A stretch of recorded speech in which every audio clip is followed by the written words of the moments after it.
Hello guys, welcome back to my new another vlog. ఇవాళ class first period అయితే Telugu medium అయితే వచ్చేసింది. Telugu medium class చెప్పింది. క్లాస్ వినడం ఇష్టం లేదని అలా పిచ్చి గీతలు గీసుకుంటూ బుక్ లో ఉన్నా. అలా తెలుగు క్లాస్ అయిపోయిన వెంటనే ఎఫ్ఐటి మ్యామ్ అయితే వచ్చేసింది. ఇన్ని రోజుల కన్నా ఇవాళ ఎఫ్ఐటి మ్యామ్ అయితే చాలా సీరియస్ గా అవుతుంది. ఇంత ముందు క్లాస్ లో అసైన్మెంట్ అయితే ఇచ్చింది. ఎవరైతే చేశారో వాళ్ళని స్టేజ్ పైనకి పిలిచి వాళ్ళ అయితే బుక్లు అయితే చెక్ చేస్తుంది. మా ఫ్రెండ్ ఆంజనేయ ప్రసాద్ అయితే ఫస్ట్ అయితే పిలిచింది. అలా ఒక్కొక్కరిని పిలిచి బుక్స్ అయితే చెక్ చేస్తుంది. ఈ మనం మిత్రునికి ఒక పని అప్పగిచ్చింది. ఎవరైతే రాయలేదో వాళ్ళ పేర్లు వాళ్ళ ఐడి తోని సహా రాసిమ్మని అంది. వాళ్ళని ప్రాక్టికల్ లో చూసుకుంటదంట. వీళ్ళంతా నా ఫ్రెండ్స్. వీళ్ళైతే రాయలేదు. ఐఆమ్ సేఫ్, నేనైతే రాశాను.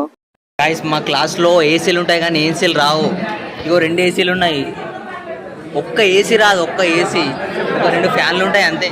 240 మెంబర్స్ ఒక్కటే దాంట్లో కూర్చోబెడతారు. ఇగో ఒక్క బెంచ్ లో 6 ఏంది బాయ్ ఇది? అన్ని క్లాసులు అయిపోయిన తర్వాత కొద్దిసేపు చదువుకోవడానికి అయితే టైం అయితే ఇచ్చారు, ఒక 1 అవర్. మన క్లాసెస్ మొత్తం అయిపోయినాక మన సిఆర్ అయితే అటెండెన్స్ అయితే తీసుకుంటున్నాడు. మన క్లాస్ సిఆర్ చుట్టూ ఈగలు ముసిరినట్టు అయితే ముసురుతున్నారు. ఎందుకంటే ఎవరి పేరు అయితే లేదో వాళ్ళైతే రాపించుకుంటున్నారు. కాలేజ్ మొత్తం అయిపోయిన తర్వాత మన డ్యూటీ ప్లేస్ కి అయితే వెళ్తున్నాం. అంతే మరి, వెళ్లే ముందు ఫాలో అండ్ సబ్స్క్రైబ్ మాత్రం మర్చిపోతే బాయ్.